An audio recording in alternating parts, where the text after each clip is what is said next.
Chers amis, bonsoir. Vous savez qu'au cours de mes vidéos, j'essaie de vous faire comprendre que le halal, ce n'est pas uniquement l'abattage des animaux, c'est tout ce qui concerne la vie du musulman. Et j'essaie d'illustrer évidemment cette connaissance par des cas pratiques. Ce soir, je vais évoquer un cas absolument extraordinaire, extraordinairement violent, extraordinairement choquant. Le cas d'Asia Bibi. Alors Asia Bibi, c'est une Pakistanaise. Avant de raconter son histoire, je voudrais rappeler que le Pakistan est le résultat donc du dépeçage de l'Empire des Indes anglais sur des bases religieuses. C'est-à-dire que l'Empire des Indes anglais s'est subdivisé dans l'Inde actuelle et le Pakistan qui était le Pakistan oriental et le Pakistan occidental. Le Pakistan oriental est maintenant le Pakistan actuel et le Pakistan oriental, c'est le Bangladesh. Dans ces pays règne l'islam et la charia en maître. Qu'est-ce qui se passe pour cette malheureuse Asia Bibi? En juin 2009, elle est ouvrière agricole, chrétienne, et elle a soif. Elle va boire au puits réservé aux musulmans parce qu'elle avait très soif. Elle est battue, elle rentre, parce qu'elle a souillé le puits, parce qu'un musulman est pur, mais un chrétien est impur. Un musulman est halal, un chrétien est haram. Elle est battue, elle rentre chez elle dans le coma, elle reprend ses esprits, mais donc elle est ensuite traînée au tribunal, je vais faire court, elle est condamnée à la pendaison. Par des arguties juridiques, elle va passer pratiquement 10 ans jusqu'en 2009 en prison. Deux personnages influents qui voulaient la protéger donc dans le pays sont assassinés.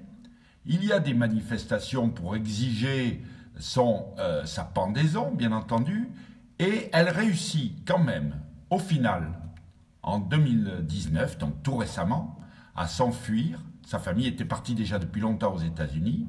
Elle a réussi à venir aux États-Unis rejoindre sa famille. Qu'est-ce que ça nous dit? Qu'est-ce que ça nous dit ce cas? Ça nous dit que le vivre ensemble avec des musulmans extrémistes, pratiquants, donc et qui sont des musulmans a priori de bons musulmans, est quand même très difficile. Et je dis toujours aux musulmans qui sont chez nous, ayez une attitude sans ambiguïté pour montrer que vous êtes en désaccord avec ces pratiques. Les musulmans de France ont été d'une discrétion de violette au moment de l'affaire Asia Bibi. Dernièrement, j'ai vu donc un tweet d'une jeune musulmane qui raconte qu'elle a été menacée de mort par sa mère et que sa mère lui a dit « Si nous étions dans un pays musulman, je te tuerais ». Pourquoi? Parce que l'apostasie est punie de mort par l'islam. Et toujours, c'est la charia, la loi musulmane. Mettez-vous bien ça dans la tête, c'est la loi musulmane, la charia. Et il y a quand même une grande ambiguïté des musulmans qui sont chez nous. Je suis persuadé qu'au fond d'eux-mêmes, ils réprouvent ces pratiques. Mais le problème, c'est que on a laissé s'installer donc des intégristes, des extrémistes, etc., qui sèment la terreur et qui empêchent nos musulmans de France de quitter peu à peu ces pratiques barbares, mais qui sont quand même incluses dans la religion, dans les textes sacrés. Je parle notamment de la sourate 5, le verset 51, qui dit « Ne prenez jamais pour amis des chrétiens ou des juifs, ils sont impurs. Et vous devenez comme eux, vous devenez des mécréants. » Tout ça est écrit dans leurs textes sacrés. Comment voulez-vous qu'un musulman de base arrive à s'y retrouver et puisse retrouver nos valeurs, notre mode de vie? Il y a donc un grand travail à faire pour eux, pour devenir donc des hommes du XXIe siècle, rentrer dans la modernité, et c'est un challenge absolument énorme que les musulmans ont à faire.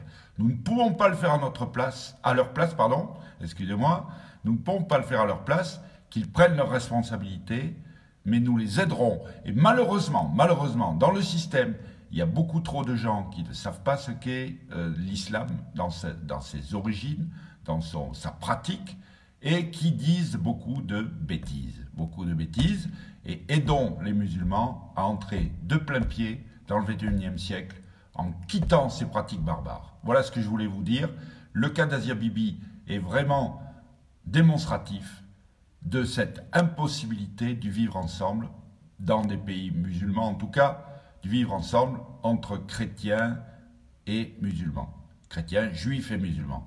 Bien entendu, contrairement à ce qu'on nous a dit sur Al-Andalus, vous savez, où soi-disant tout était beau, mais les chrétiens et les juifs avaient un statut de dhimmi, c'est-à-dire de sous-citoyens.